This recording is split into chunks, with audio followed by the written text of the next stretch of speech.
All right. How's everybody doing? Happy Tuesday. Happy almost December. My name is Brian Brinkman. I am a producer here at Osiris Media. I am joined by my good friend, my employer, my fish fan confidant, my podcasting buddy. I don't know. What else can I tell you? That's RJ, enough. how are you, man? Hey, Brian. How's it going? We're back. It's almost December. It's almost arguably the beginning of the best month of fish. But I You guess were we'll argue jumping about that. ahead in conversations, but that is something I think about on every November 30th as well. And I appreciate you stating it. It's a really good conversation to have, which we will have this week. But yeah, I have to do like this obligatory December 95, December 97 re-listen every year that Yeah. drives my family up a wall and kind of drives me crazy as well because like so much to keep track of, but it's so much good music at the same time. And we're Yep. almost there. We're almost there. We're almost there. But We're it's almost awesome to be there. back. It's like been a long time since you and I have talked. I mean, I guess it was the day after Halloween, but it feels like much longer. Yeah, I think we talked. It's weird. So fall tour ended just about a month ago, and we have been hanging around waiting to talk about fish more in the time being. Nothing else has been going on in our lives, which has been good. But we are here back to. We're going to bring you all 8 episodes of HF Pod on tour between now and just before Christmas. So Tuesdays and Thursdays over the next couple of weeks, and we're really just going to try to explore everything from Fish 2021, what this year has meant to us, but also really start to dive back in time. What does December mean to Fish? What do the various dates of a New Year's Eve run mean to the band? What does MSG mean to the band? And we've got some great interviews, we've got some great content, some great hosts, some great guests, all that sort of stuff lined up. So it should be a ton of fun for us to talk about our favorite band and just kind of hang out here midday every Tuesday, Thursday for the next couple of weeks, huh? Yeah, and we're going to tell you about our amazing new co-host who we're bringing on. Which again, I'm getting ahead of everything because that's apparently what I'm doing today. So we have a lot of exciting stuff, and yeah, it's been a hell of a month. I don't know. Every month seems like so much longer in this crazy world we live in, but I'm It is. excited to be back. I'm ready. It's long and short, and it's all crazy, but it's all good. So before we jump into the meat of today's episode, before we bring our other co-hosts on, our wonderful co-hosts that we are very excited to be talking fish with, we do need to take care of a little bit of business, and that business is to tell you about our wonderful partners, our presenting sponsors here for HF Pod on Tour. We are presented by, as you all well know out there, Shift Genuine Cannabis. And it's exciting news, RJ. HF Pod on Tour is back. And do you know what goes great with tour? I think you know it goes great with tour. Do you know? Is it cannabis?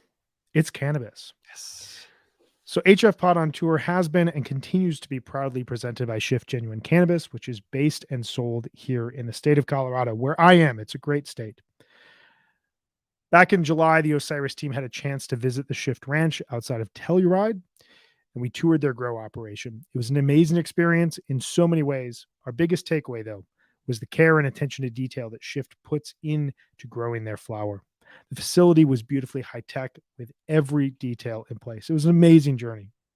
We got to meet their on site scientist. You met their on site scientist. Excellent guy, to hear all about how tissue culture and advanced propagation techniques play a huge role in plant health and quality. And we saw firsthand the billions of data points on growing and environmental conditions they collect and analyze to make sure that the bud that you get is consistent, pure, and of the highest quality. Shift Genuine Cannabis. They sell flower, pre-rolls, cartridges, and concentrates. We would encourage all of you out there in Fish, HF Pod, Osiris Land to visit shiftcannabis.com to learn more. Yeah, and I just want to add, we are also presented by Section 119. You can, if you look at Brian's hoodie that he's wearing right now, that's from Section 119. I have one as well. I was actually wearing it earlier today, and it's amazing, comfortable threads. Right before we started, we were talking about all of the cool stuff that they have that some of us are going to be getting for Christmas as gifts. So that's pretty fun. Section 119 was started, of course, by a couple fans who wanted more than a t-shirt to show their appreciation for our favorite bands. I have a really cool lightning bolt shirt that I got from Section 119. I love their stuff. And right now they're running their biggest promo ever. You can score up to 30% off for the holidays, which is pretty good. And Jonathan, you're waiting backstage. You might want to pass that info along to your wife. So visit section119.com and use the HFPod logo, or sorry, promo code. That's not a logo, is it, Brian? Section119.com. Let them know that your friends at HFPod sent you. Post your purchase on the order confirmation page. How does that work, Brian? Do we know? I don't know, actually. We're going to find out, and we're going to tell your listeners. But we will just encourage you to visit section119.com and use the promo code HFPod and get this. This is my favorite hoodie right now. It's amazing. It's really amazing. I think what Section 119 wants you to do, if you purchase something, which you should, they have a survey at the end of the purchase. So take that survey and say that HFPod sent you, please. That would help us out a lot. All right. So those are our presenting sponsors. You can see their logos in the corner of our screens, and you will continue to do so. But thank you guys at Section 119 and Shift for supporting everything we do. Absolutely. We love you out there. And let's go ahead here and let's bring on our co-hosts, Jonathan and Megan. Megan. Welcome. How are you? Hi, I'm great. Thank you. Thanks for having me. We're so excited to have you. And Jonathan, we are equally excited to have you. The enthusiasm is shared as well. Wait a second. I'm not the new host. I shaved my head. I'm like a whole new man. No, I'm kidding. It's good to be here, and it's good to have Megan with us. This is going to be fun. This is going to be great. We're really excited. And how's everybody doing? How are you all doing coming off of the Thanksgiving holiday, as we are now just under a month away from Fish MSG? Treading water, man. Just barely getting by between fish shows. That's what it is. It's one fish show to another. It's an island to another. It's a big swim.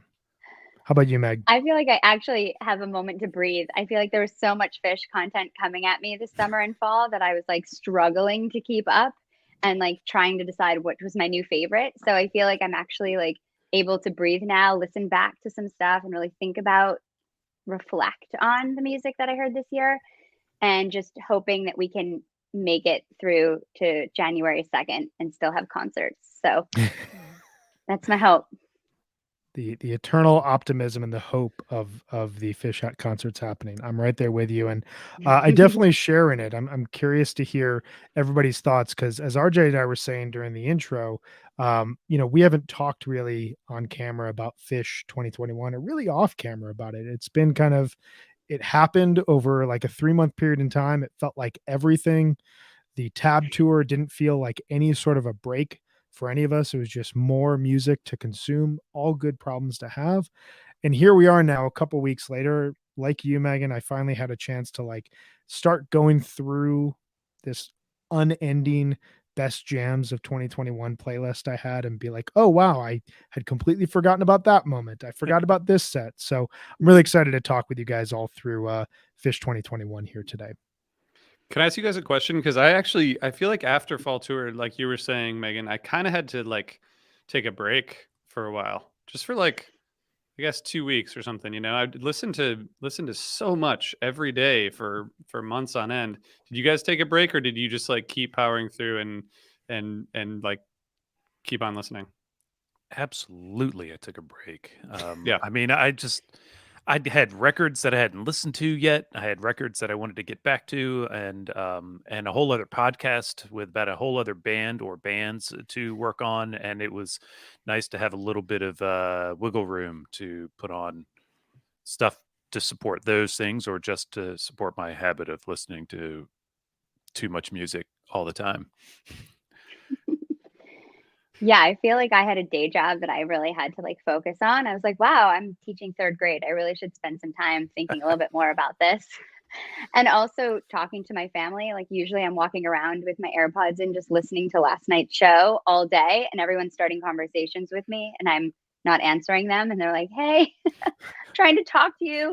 So I think I was a little bit more present, but that's gone now that I'm preparing for these shows and thinking about this year of Fish and December's and all kinds of fun stuff. So I'm back ignoring my family.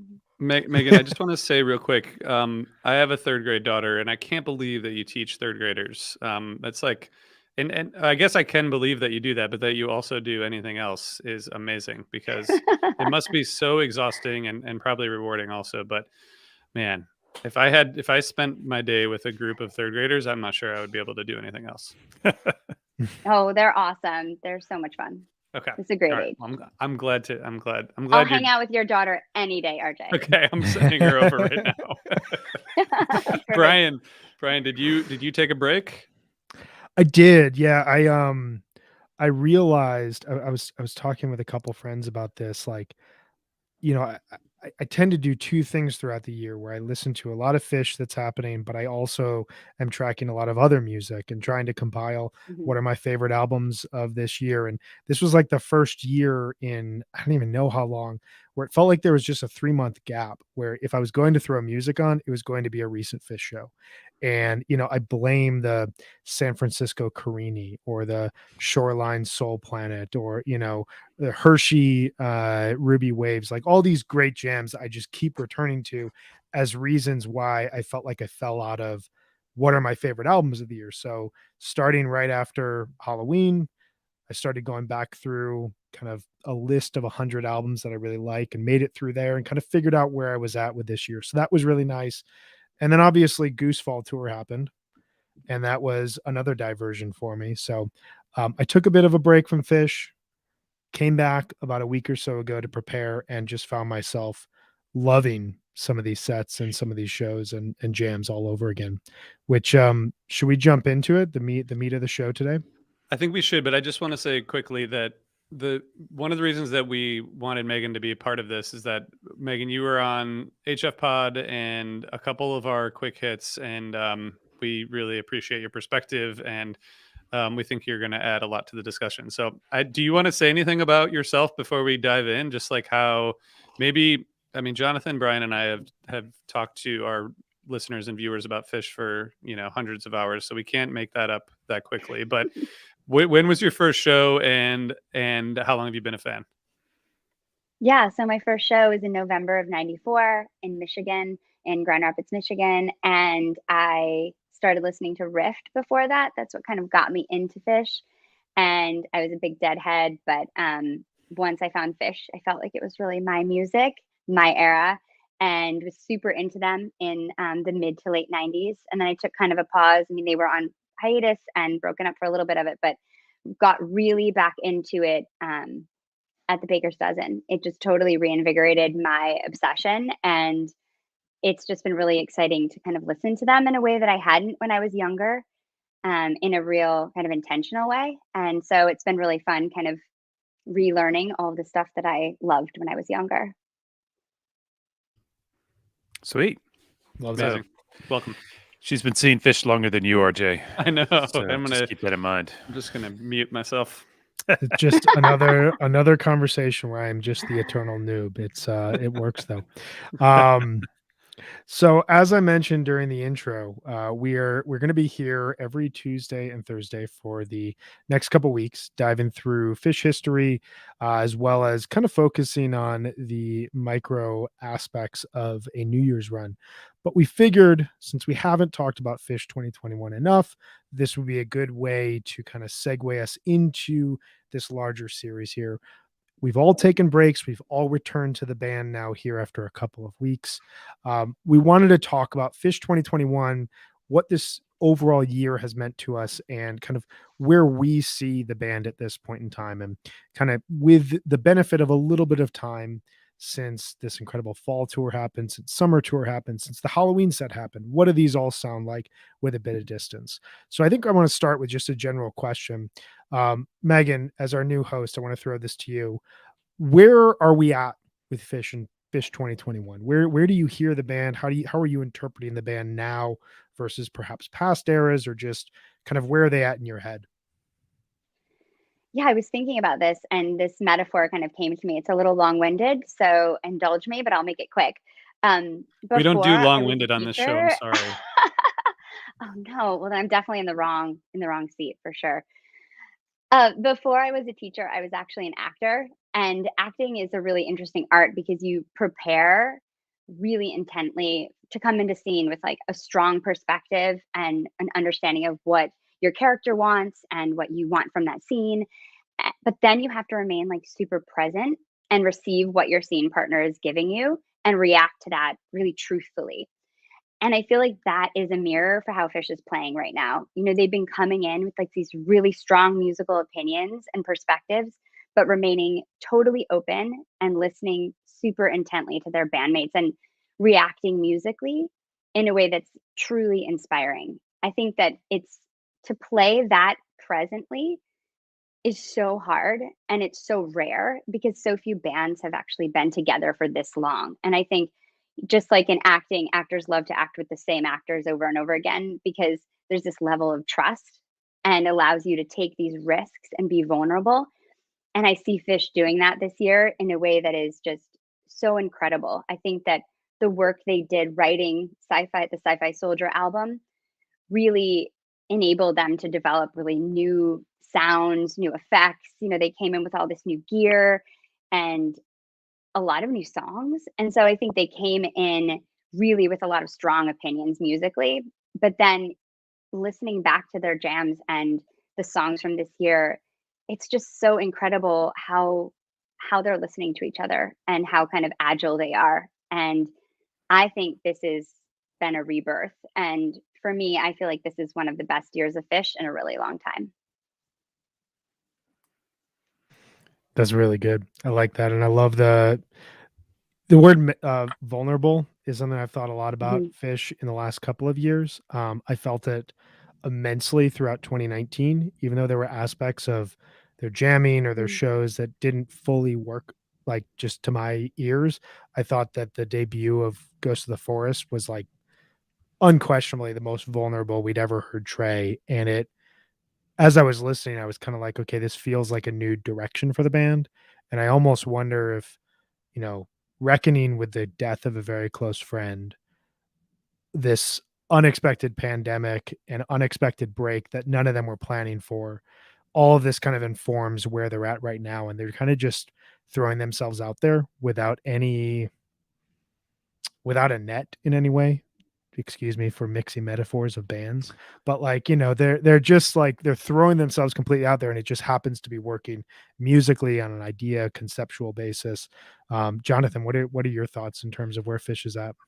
Well, I can't take away from anything you guys have said. I think that's very on point. I think it's funny how it took this like unplanned time off most of 2020 to get the band to really come together and play with this urgency and energy, the likes of which we've only seen in flashes for 20 years, something like that. Um, I think these other things that you bring up, the vulnerability, the intent listening, I mean, they've vulnerability, I think it's fairly new. Like Trey, he did with Joy, played that song, brought that out to us. He was definitely exposing a nerve, and I don't think it was as well received as it should be at the time. Uh, but it was so gutsy to do it. But he's increased the pace of that kind of writing and that kind of work, uh, peaking out with Ghost of the Forest, and the band I think is with him now. You hear it like Leaves. There is content in the material, content in the playing that is really like emotionally true, and it's less obscured by some of the um, flashes of what have you. I don't even know. I don't have the right words for it. That then some of the like the riff songs actually are very emotional at their core, but there's a lot of stuff on top and around to distract from that. And but now they're not wasting energy distracting. They're just going right for it.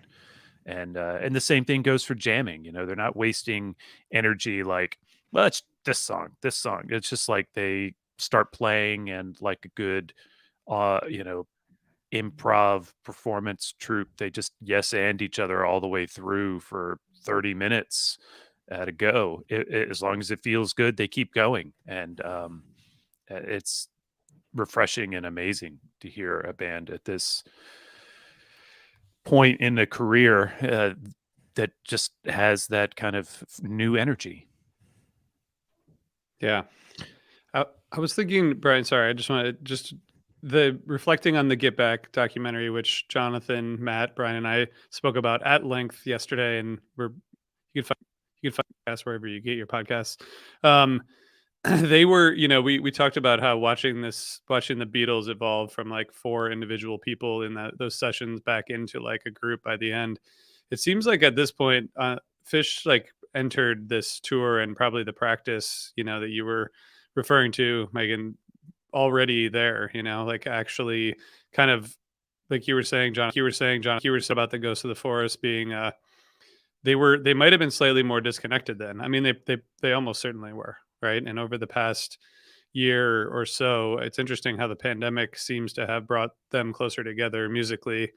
I just keep going back to some of these jams where they're changing so quickly and evolving together so quickly, and you can't even really tell, or I can at least tell, like who's leading them where and who's hanging back on what, because they're just like moving through these things as a unit so smoothly. And that to me, this is the best they've played since 97 in my opinion, in terms of where the improv goes, how original it is, and how well they're, like you guys said, how well they're communicating and how well they're listening to each other. It's just it's pretty stunning. I think, like we said at the beginning, you listen to these the day after, and then it takes a while to absorb. And now going back to some of these, they're kind of mind blowing.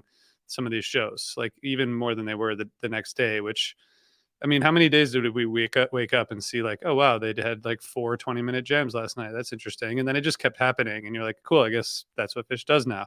But now you've had a little space, it's kind of even more impressive.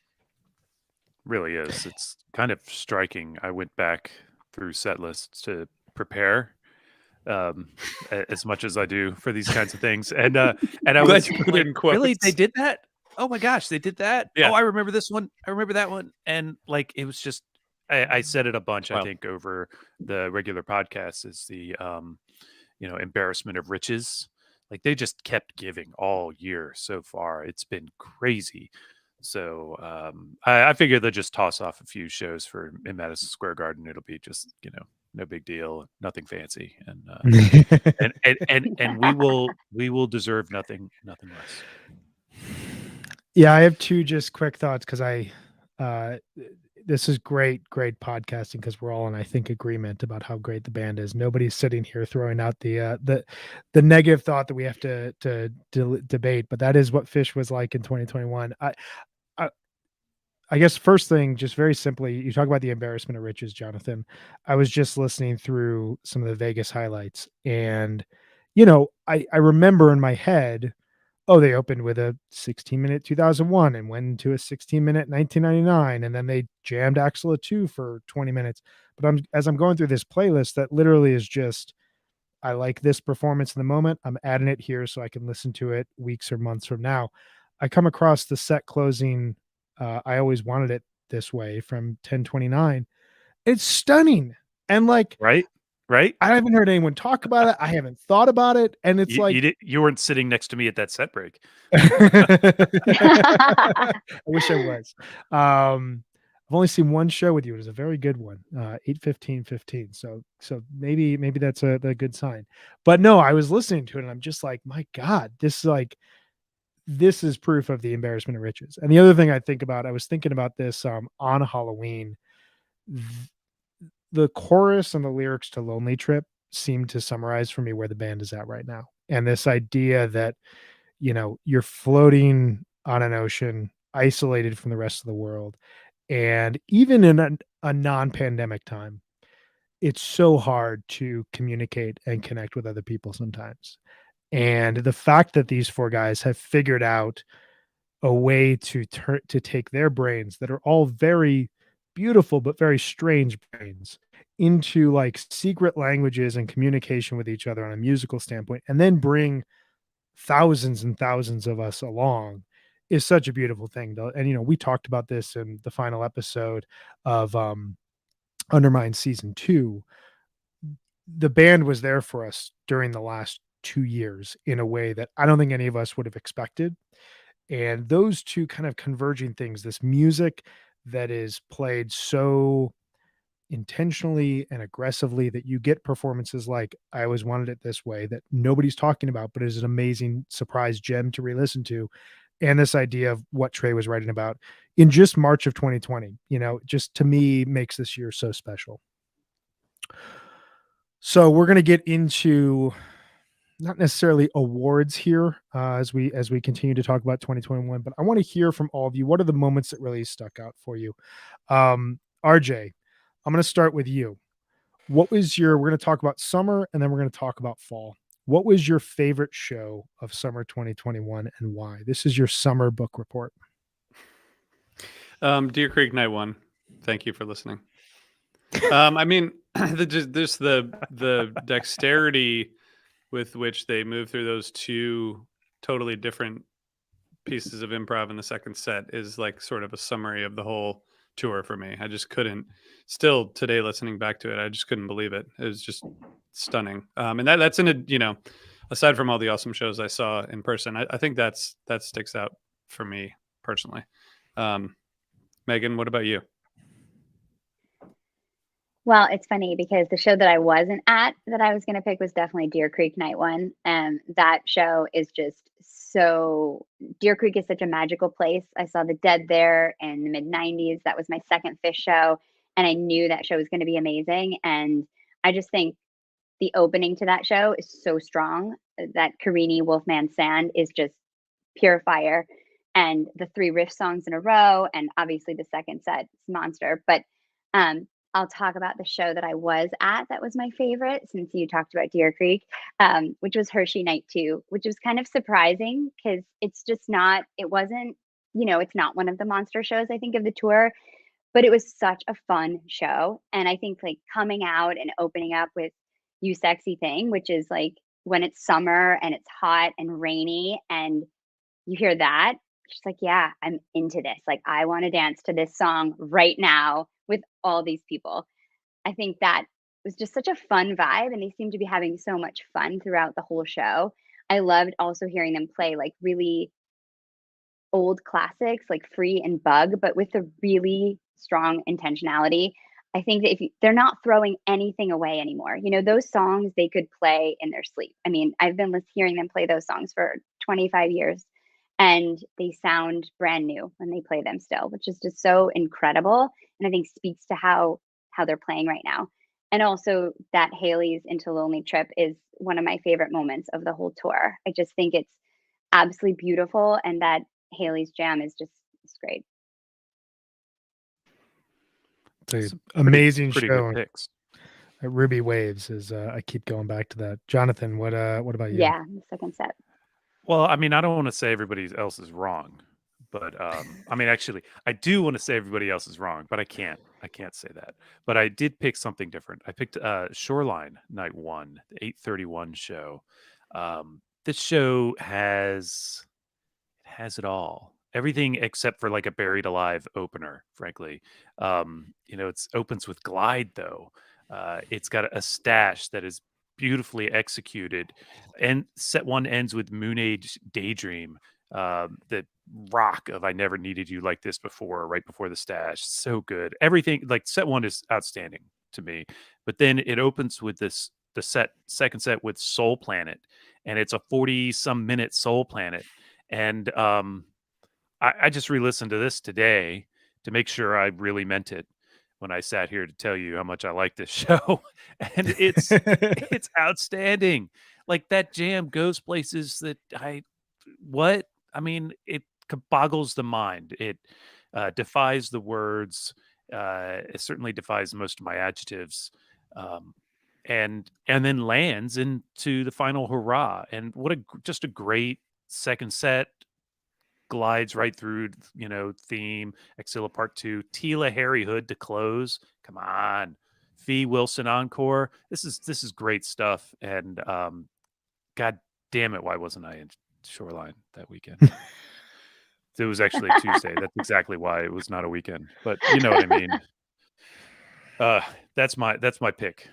And I bet you can It's a guess good what my show. jam of summer is too.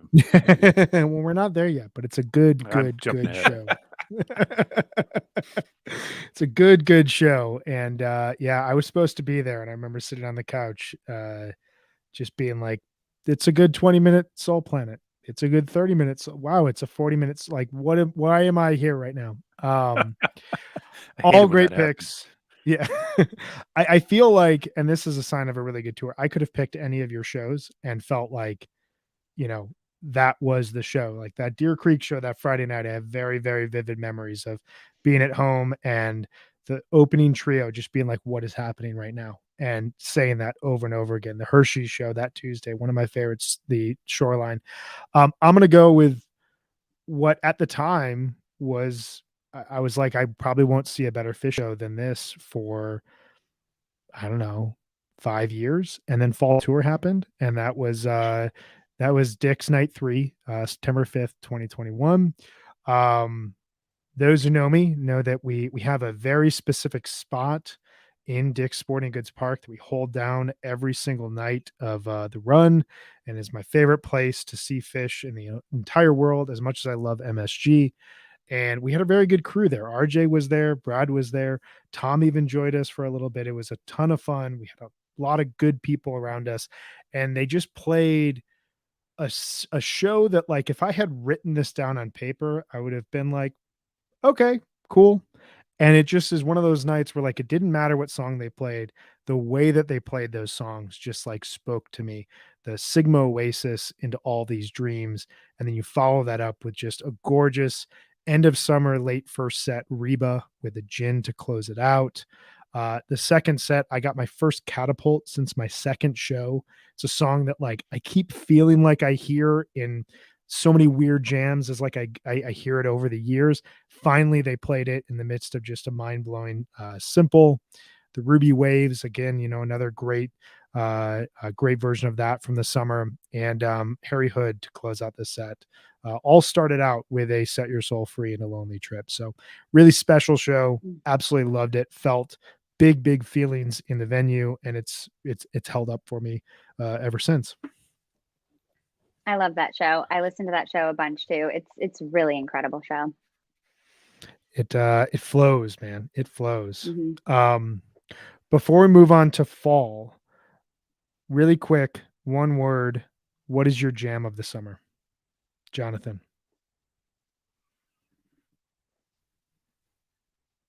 My mouse was far away from the unmute button. I apologize. I already told you. It's the Shoreline. It's the Shoreline show. It's the Soul Planet, whatever that 40-some minute majestic thing that they dropped on out in Mountain View. I mean, sorry, that's more than one word, but I love it. I love it a lot. Majestic thing. I like it. Megan, what is your jam of the summer? It's definitely the Hershey's Haley's. That's just how I like my jams. It's like dancey throughout, cool effects from Trey. They lead out of that by some just sublime playing by Paige into these beautiful peaks, and then it just drops softly into Lonely Trip. Just perfect. RJ? I'm just gonna. There's too many, and I feel very put on the spot by this question. I wish we would have had a document or something ahead of time. I do too. Somebody should have made one. If only somebody had made notes. I'm gonna just right now say that the Atlantic City Tweezer Friday night, just because it was such a fun time, and the Tweezer into Bathtub Gin that night was just so much fun. But I think that was the most fun moment of the summer tour for me. So I'm gonna choose that. I love all these picks. I could have chosen all these picks as well. I'm going to go with the Deer Creek Blazon. I'm convinced that there's a moment about 16 minutes in where they're just like composing a song midway through. And I think it is the peak of summer tour. Trey just hits this like high note chord. He like goes up an octave, and it just sends like vibrations through my entire being every time I hear it. I love it. Love it so much. So summer tour was great. I think we all agree. Summer tour was a lot of fun, and it was really what we needed. We're going to talk here about fall tour as well as kind of look ahead to MSG. Before we do that, I am going to. This is an improvisational band that we were talking about, so I'm going to improvise here really quickly, and we're going to talk a bit about some of our sponsors here, just to remind you all of who is making this show happen. RJ, I'm going to throw it to you to let us know about our sponsor once again here midway through the show. I will do that gladly. So we want to tell you again about Shift Genuine Cannabis, based and sold in Colorado. They sell flower and pre-rolls and cartridges and concentrates. And I have a pen from them that I don't know how it made it from Colorado to my home in Pennsylvania, but somehow it did, and I'm very glad that it did because it's wonderful. Shiftcannabis.com, check them out. And if you're in Colorado, definitely seek them out. Brian, Jonathan, and I, and a bunch of other people got to hang out with them for a day at their ranch outside of Telluride, and it was phenomenal. They're really good people. They love fish, and they would love for you to check out Shift. Shift is good. Shift is very good. I want to tell you about Section 119 once again. They are a presenting sponsor for this show. Right now they are running their biggest promo ever. You can score up to 30% off at Section 119 here for the holidays. Just go ahead, visit section119.com to check them out. You can utilize the promo code HFPod. That will get you 30% off on all purchases for the holidays. I am wearing, as I said at the top of the show, a hoodie from Section 119. It has very quickly become my favorite hoodie. It is so warm. It is so comfy. It's got that great thing where it like kind of hugs you. It feels like you're like wearing a hug, but it's like not too heavy. I don't know. It's perfect for this time of year when it's like randomly 75 degrees outside in Denver and then 35 degrees at night. And it's just the only jacket I need right now. I love it. And then we have one more to tell you about, RJ. Yeah, I just want to say I really do have my hoodie right here, the same one Brian's wearing. But before the show started, we thought it might be a little strange for us both to be wearing it. So I'll be wearing mine next time we talk because it's going to be right here. So we have another awesome sponsor, Sunset Lake CBD. They've been a supporter of ours for a while, and they're a farmer-owned business based in Vermont. They were a dairy farm producing milk for Ben and Jerry's until 2018 when they decided to start growing hemp for CBD. They have great CBD gummies, pre-rolls, flower, CBD coffee, which I think Jonathan and Brian, I think you guys have had the CBD coffee. It's really interesting and really good. And I haven't had the coffee, I think but Sunset Lake I is have the great. salve right Oh, here. You I have it use right there. on the regular, actually. What do you use it for, if you don't mind me I asking? put it on my hands, my arthritic hands. And how does it work? It seems to kind of work. It mellows them out when they're getting a little achy, getting a little stiff because The man can finger pick after he puts that on, just like yeah. stuff. Well, there you heard the testimonial right here from Jonathan. They have salves and tinctures and all kinds of other stuff. If you go to sunsetlakecbd.com, use the promo code HFPod, you can get 20% off your purchase. And thanks Sunset Lake for supporting what we do here and for appreciating our fish content that we produce. And thanks people who are listening, watching. Send us comments and we will acknowledge them and maybe answer questions if you have questions. Absolutely. All right. So transitioning here, we talked about summer. We talked about where fish is at in 2021. We're going to talk about a tour, a very special tour, a tour that I don't know if any of us saw coming or expected to come. And I don't know about you all. I still haven't fully wrapped my head around, but we're going to try to at this point in time. And that is Fish Fall 2021. I think the best way to do this, let's talk quickly about our favorite shows of 2021 or fall 2021 and use that as a jumping off point. I can't remember who I started with last time, so I apologize. I'm going to throw it to you, Megan, though, since you had such a great answer the last time. What was your favorite show of fall 2021 this year? I would have to say Vegas Night One, the number show. I just feel like if there was any show that I wanted to be at, it was that show. The opening 30 minutes are just fire, pure dance party madness. I love 2001, and that version is so awesome.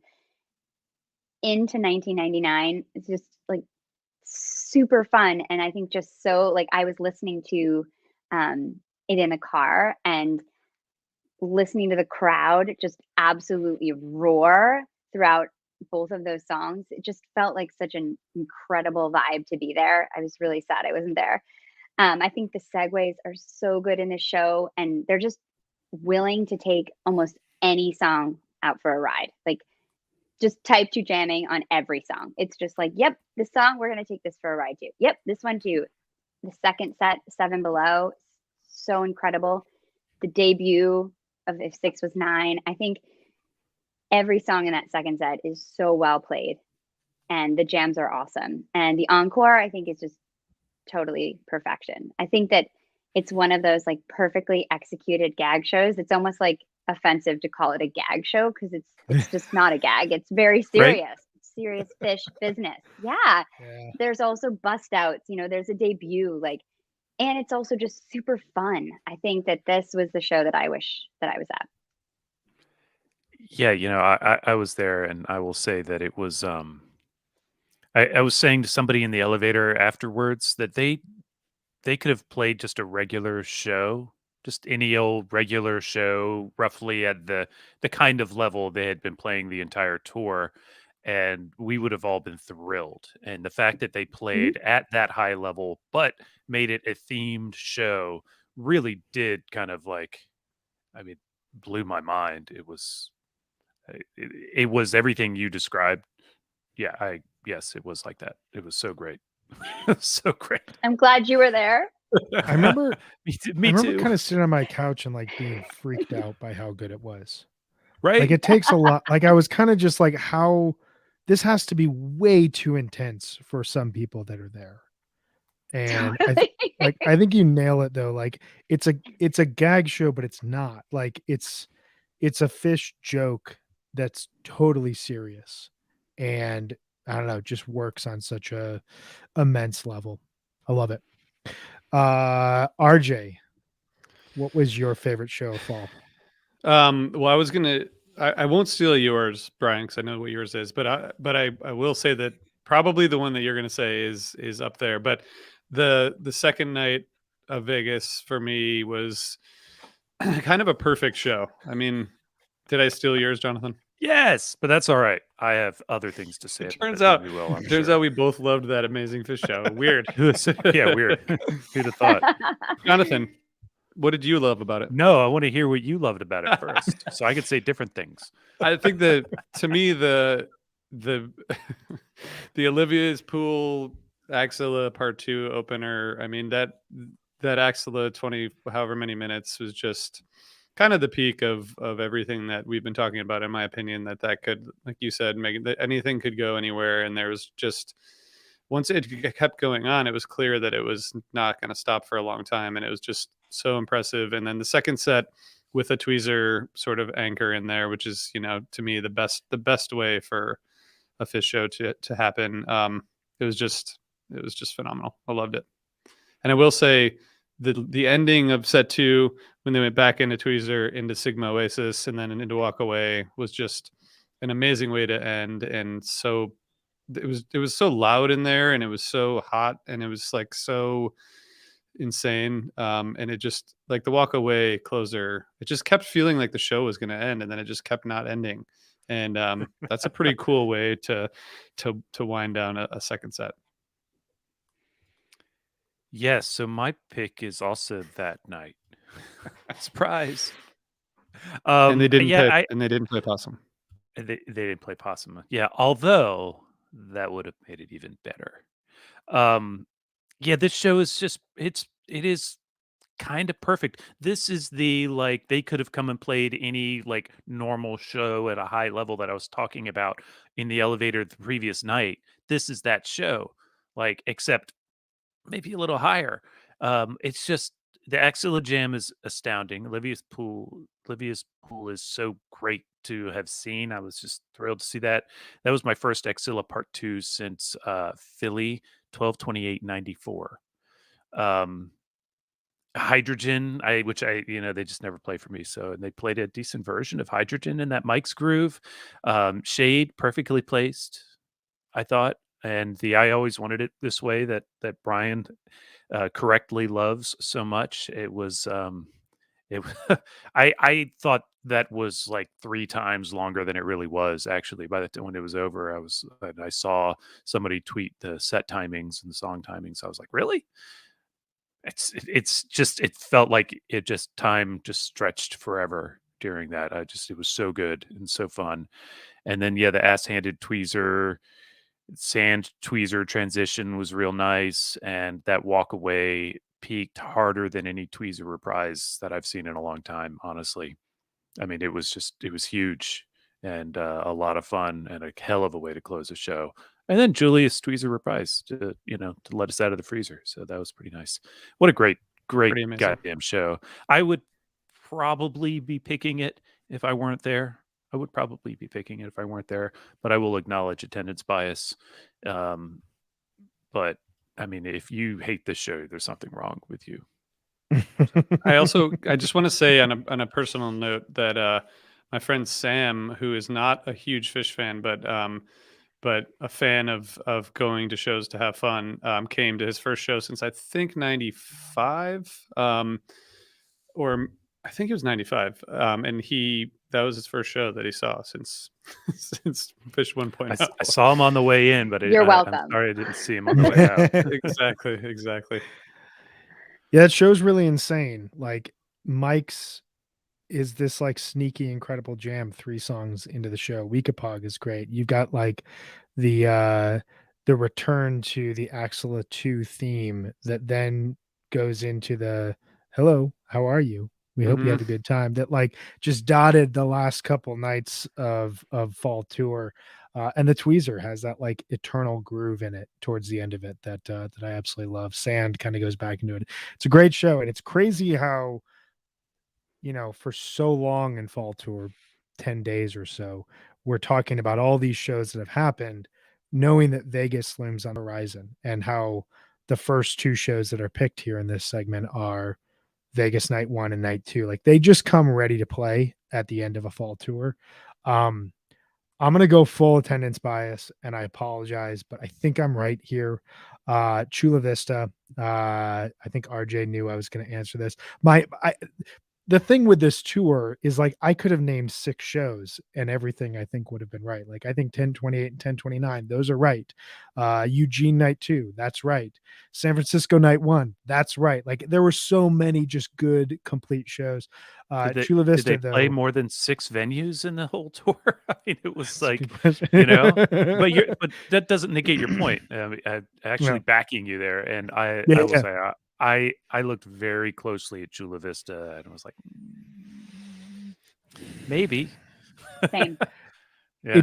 It just did, like, the feeling I got out of this fall tour was being disoriented by the band in the way that listening to my favorite shows of theirs from the 90s does to me, where you don't realize that you're at a concert. You feel like you're at something that's even bigger than a concert. And coming out and opening up with Fluffhead, going into a jam, everybody knew when ICU was coming. I was joking with the people around me before the show started that, like, of course, Trey is cheeky enough and cheesy enough to string an ICU throughout the entire show.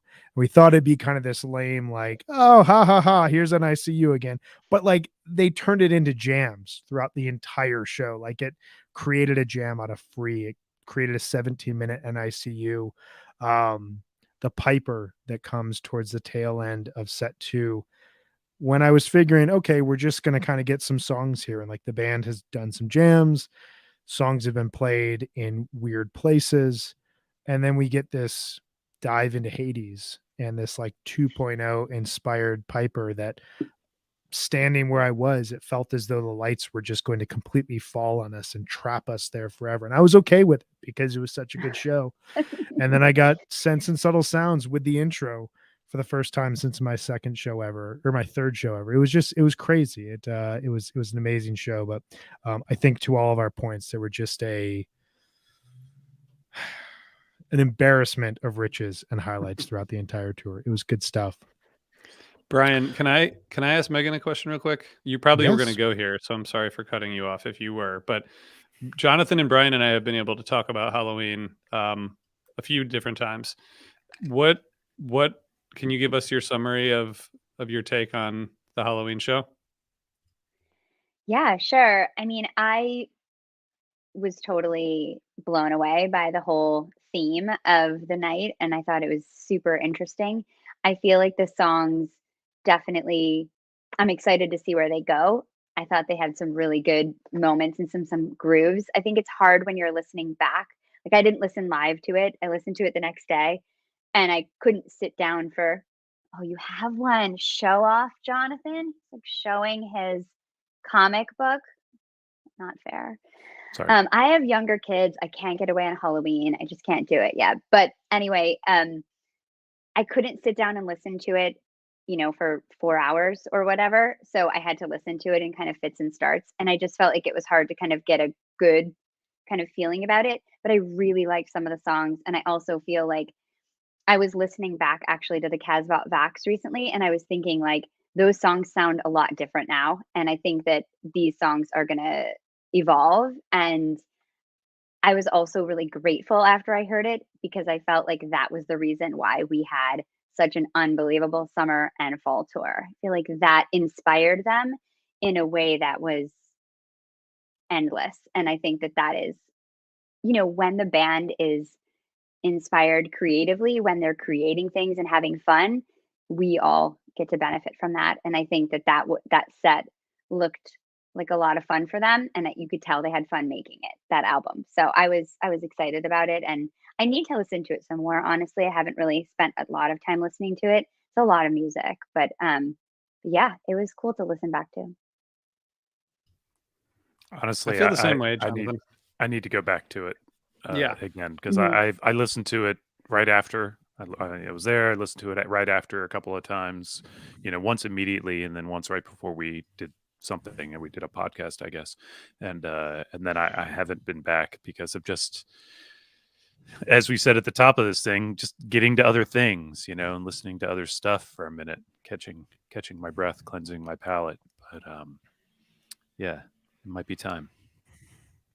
It's a really interesting set in the sense that like I went back and listened to it again about a week ago, and I felt very similar to the first time I heard it, where you hear hints of summer and fall jams scattered throughout those Mhm. songs, and it just feels both self-referential to their larger career, but also to like where they are sonically right now.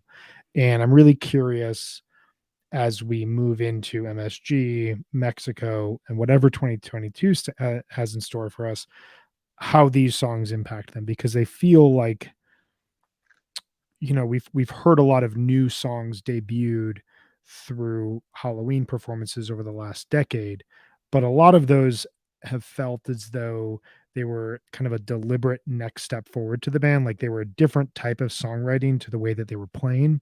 Where this, to my ear at Mhm. least, sounds so informed by the way the band has just been playing. And that I don't think we've heard since the late 90s, where they're writing songs off of the way that they're improvising in front of all of us. Mhm. And so we're kind of hearing jams inform songwriting, which may inform jams. And it'll be really interesting to hear how that goes forward. Well, Sci-Fi Soldier was the sequel to Cosmos Vox. I'm thinking that now they're going to continue with this self-referential trend, and the next big thing will be the sequel to Big Boat. That's what I'm looking for. This is an Right? You interesting guys are with prediction. me? No. Cool. I I wouldn't agree. I wouldn't Come be on, surprised if the friends. lyrics I wouldn't be surprised if the lyrics change over time. Like I guess Mm. that's one thing. I mean, I think the songs Brian and I talked about it the next morning. I couldn't remember any of the songs just because like the songs were at that moment to me secondary to the whole experience. There it was definitely Mhm. like it was less. There were fewer memorable songs than the Cos 5 Box said immediately after. Like that one was like everyone was just like And there was a lot of screaming. songs. Yeah, there's a It felt lot. like a lot of songs. It Yes. wasn't Yeah. like we were walking around the next day just yelling, "This is what space smells like." There's like there's more refinement to do there with the songs. I think that's one of the main takeaways, but also just the byproduct of what it gave us before that it even happened is, to me, like my main takeaway still, like you guys have all mentioned. It's pretty wild. They definitely felt like a part of a piece. I think, to your point, like we walked around after Caswell Vox and we heard like We Are Come to Outlive Our Brains. Like that's an earworm song. I don't, none of these songs to me struck me as like, it'll be interesting to hear them in isolated situations and how they impact jams. Are they going to come out of jams? Are they going to try to lead off a second set with them? I can't imagine a lot of these songs just being like, here is Knuckle Bone Broth Avenue, 4th song in the first set. Like it doesn't have that vibe, but we'll see. They're going to open New Year's with The Howling. How about that? I like that. I like that. Into that. All right, I have 2 more questions for all of you before we go. And I want to thank all of our listeners out here who have hung with us. We're going to be back here on Thursday at the same time, 3 p.m. Eastern. But really quick, we did this for summer. RJ, you can go first this time. I think you may have gone first the last time, but I don't know. What was your favorite jam of fall 2021? The Axela, I think, from the 29th. Just the fact that it came out of this song that I had never seen before, and that is like for people who care about that kind of thing, it was definitely a big deal. And I don't, and I didn't even realize that I hadn't seen it before until after, and I was like, oh yeah, that makes sense, because whatever. But just the jam out of it is just, it's fun, it's exploratory, and totally unexpected. And I think that kind of is the peak experience for me. That's the point. Jonathan, what do you got? Well, I have the same thing, but I will take because I mean it was my show. It was Yeah. But I will take a moment and shout out the Pebbles and Marbles from Santa Barbara, the 19+ minute Pebbles and Marbles, as being an honorary mention. We could have a very long list of honorary mentions though, so I'll spare everybody that. Megan, what do you got? I like the 10:20 Eugene Ruby Waves. I just think Fishman is like really driving the pace just incredibly. Trey's playing so beautifully over it. They have this pretty big build, and then it gets like really quiet, and then starts to build up again really quickly into this like really good rock and roll vibe, and it ends up in this like crazy funky soup that's just like dance party goodness. And I just think the last 6 minutes of that jam are so fun. And I was actually listening to it in the car, and I hadn't downloaded it for offline listening from Live Fish. So I had to listen to it on re-listen.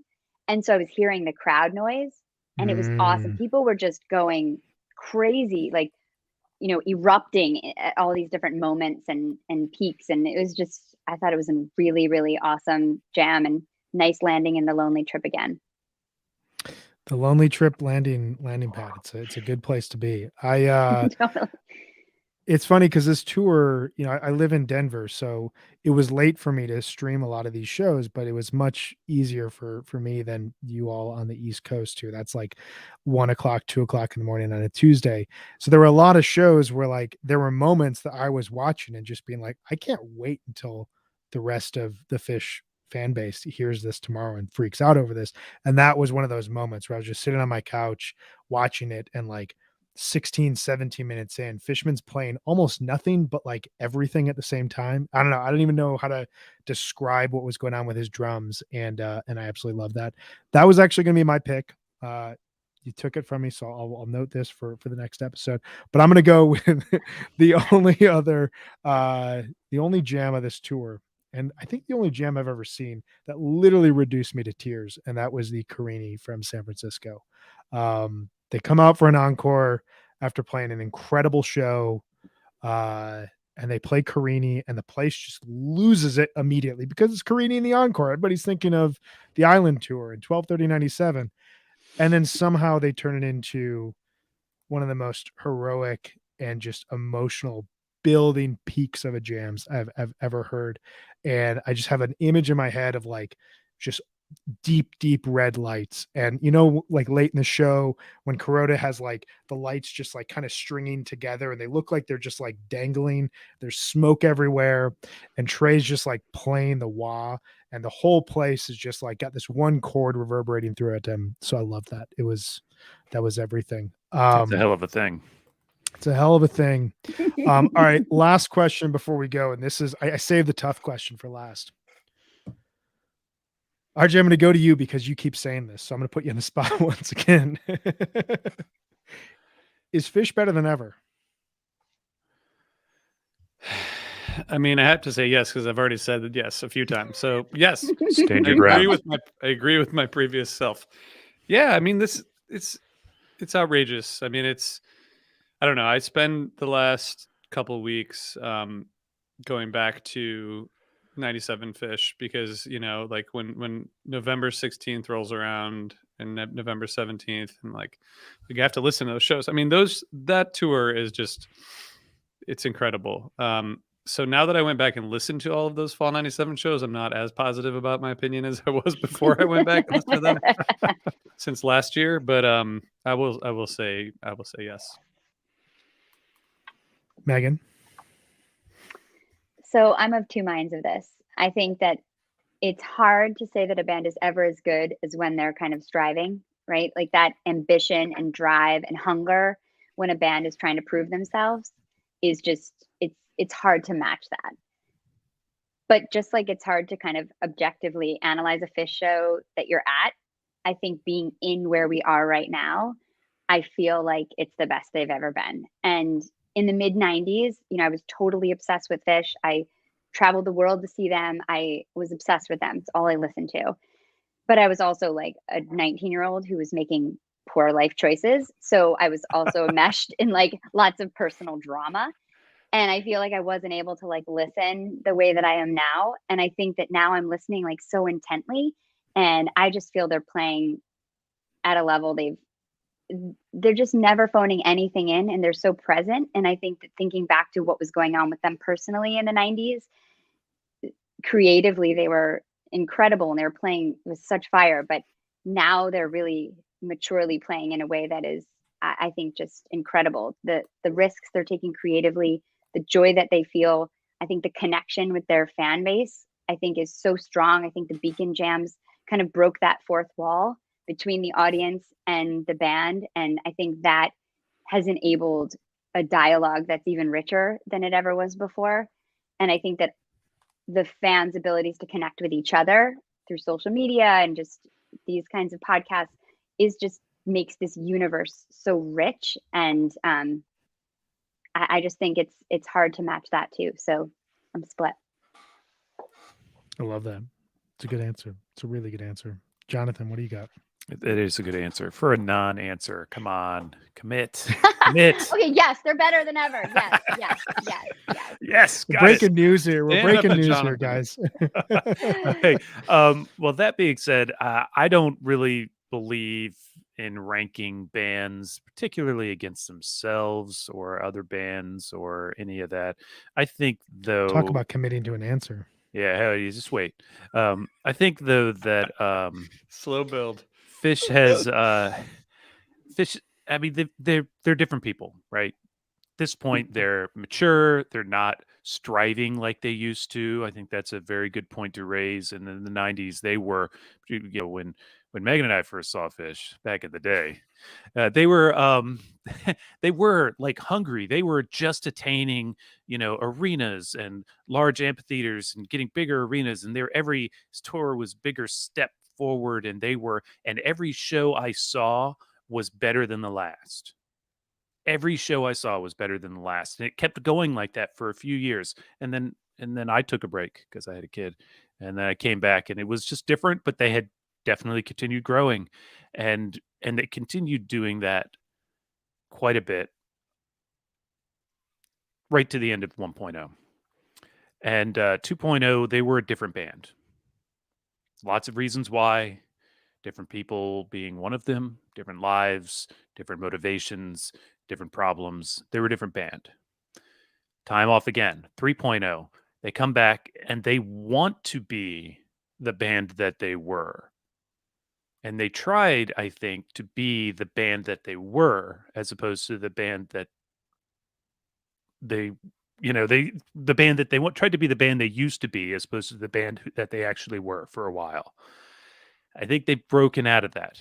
And I think that here we have Fish 4.0 is the best 0.0 since 1.0. They are playing at a peak. They are playing, every show is as good or better than the last show. Every tour, it builds on the previous one.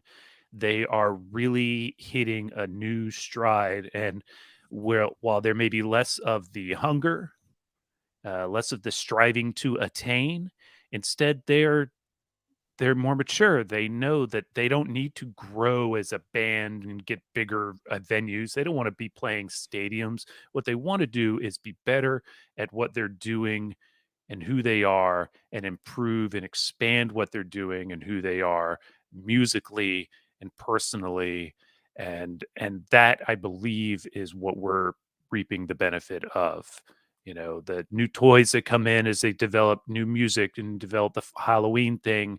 Well, we're not just going to play that for Halloween, right? And Paige is like, hell no, I'm playing this wow thing all freaking week. And Fishman's like, I'm hitting this sample in Arkansas. Nobody will know why, and like, here we go. They and they are having, from all I can tell, they're having fun. I think that I've heard it said in recent years that sometimes people think that Mike doesn't look like he's having fun on stage. I thought it looked like he was having fun on stage. I can't speak for any of them really, other than Trey, who just kind of like exudes that energy. I think we can genuinely tell that Trey is having a good time. Fishman's pouring his ass into those drumsticks, and Paige is kicking ass too. They're all four just killing it. And so yeah, uh best since 1.0 is where I stand. I just want to say quickly, it's a really good point about striving. Like that's a good It is. that's a good point, and something that is important to take the context of. So thanks for saying that, Megan. That was a good, really good point, and kind of refutes my whole thing. And now I want to maybe rethink it for the next episode.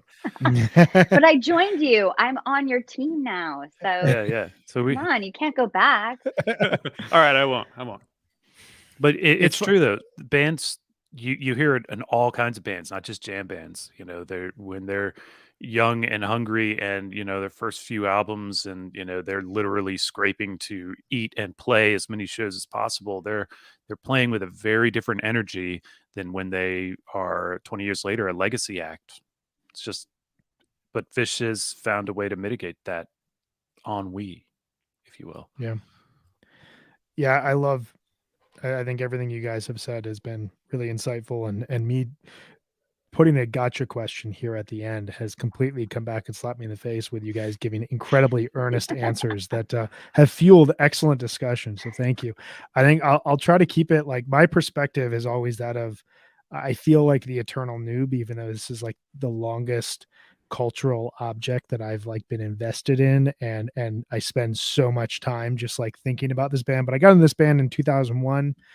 My entire view of the 90s and of 1.0 was always of the past and of this era that everybody told me, and even when I would listen, we're never going to hear that again. We're never going to hear that again. I've been an eternal believer the Fish could have put down their instruments on 12/31/95, walked off, retired, like a lot of bands from the 90s, and we'd still be talking about them today because there was so much music to talk about. But Jonathan, your point, and I won't go back through like your march through their career since then, but it's all very accurate. It's very true. Like, they grew as people. Like 1995, Trey was 31 years old. I am, years past being 31 now. Like, looking back at that period in my life and like knowing who I was then, I'm a very different person now. And the idea of being in a band and this creative project where you have kids and you have challenges and life goes along the way, that always made 2.0, early 3.0, and the challenges associated with those periods really fascinating for me. And I think what we get out of the band now, you can make this argument that they could have broken up after 1995 and everything. Like, they're still a historical, massive act, but the idea that they had it in them to continue searching after all this darkness, after all this unknown, how do we not just get back to where we were, but like create something new out of what inspired us and what drove us. And the fact that they're 26 years on from that period and they were able to play the kind of shows that they played this year and incorporate new songs and old songs and new styles of jamming and new elements of creativity in a way that feels a bit wiser. It feels like they're all in a very healthy place. It feels like they're all really, really focused on being in the present. That is all something that was not fully associated with Fish during that peak period in the 90s. And I'm not denigrating any of that. All of that was like, piss and vinegar of your youth that just like drives you at that point. And like you were saying, Megan, like the hunger, can we do this once? Can this happen? But there is something about, the back half of your career, if you will, trying to climb that mountain again as a different person that is just utterly fascinating to me. So, you put on a December 95 show. That to me is the greatest band that has ever existed on the face of the planet. The 26th anniversary of the Hershey Mikes into Weekapog is tomorrow. It is a jam that I listen to every year on that date and only on that date because That it, shit like, rules your face. I just want to say it out oh, loud. ooh, man. But like I was there. that band, I don't know. Had to wave that That around. band as an older band that is searching for, it's like you were saying, Megan, the middle part of that Ruby Waves from Eugene, the sounds that they are able to play with now are just the sounds of a band that has aged and grown together. And I don't know. I wouldn't ask for anything different from where we are here in 2021. It's a pretty special thing. Kind of like the pandemic made them hungry again, I Yeah. think maybe that's Yeah. a little bit like, certainly Trey, right? We know that Trey was like dying to get out again, and you could see that. So maybe that's kind of reinvented that sense of like deep desire and longing and hunger. Or maybe it's, It was- gratitude serving a similar purpose, like Yeah. they're just happy to be out there. Gratitude can be very powerful when you truly feel it and Yeah. exude it. It can. And I'm grateful for the Shit, last I was gonna hour say and that. change that I spent with all of you. This was great. I think we should do this again. Hey, that's a crazy Me idea. too. Let's do it. We are. So what we're going to do, we'll be back here on Thursday, 3 p.m. Eastern. We are going to start our kind of series. We've assessed 2021. We know where we are. You're already here. You're already there or here. I don't know exactly at this point, but we're going to step back in time and we're going to talk about December Fish history. And we're going to focus specifically on 3 months of December Fish, December 95, 97, and 99. So all of you listening out there and all of our hosts here on this screen, we should be listening to some December 95 in the next 48 hours. I have thoughts. I have opinions. I think you all have thoughts and opinions. Someone may bring bad reviews. I don't know who it would be, but we're going to talk about December Fish, and it should be a lot of fun. It's a great month. I'm Thank you. excited. I'm Looking excited. forward to it. Megan, thank you for joining us on this journey. As you can tell, it's always incredibly smooth and well planned and goes off without a hitch every time. I love hanging out with you guys. love Will you having come you back here. on Thursday? I'll think about it. No, I'm just kidding, of course. Amazing. All right. Well, before we go, we have just to remind you all that we are presented by Shift Genuine Cannabis. Shift Genuine Cannabis is based and sold here in the beautiful state of Colorado. And as a non-native to the state of Colorado, I'm just going to invite you all here. Just come on. We've got a lot of land. We've got a lot of ski lifts to work on. Taxes are super low, so just come here. We can start to incorporate a higher tax system into building better roads and providing better schools. Come on, just join me here. And also, there's Shift Genuine Cannabis. They sell flower, pre-rolls, cartridges, and concentrates. They have an amazing scientist on site that RJ had an incredible conversation with back in July. Please visit shiftcannabis.com to learn more. And we are also presented by Section 119. And as Brian already said, they're running their biggest promo ever. You can get up to 30% off for the holidays.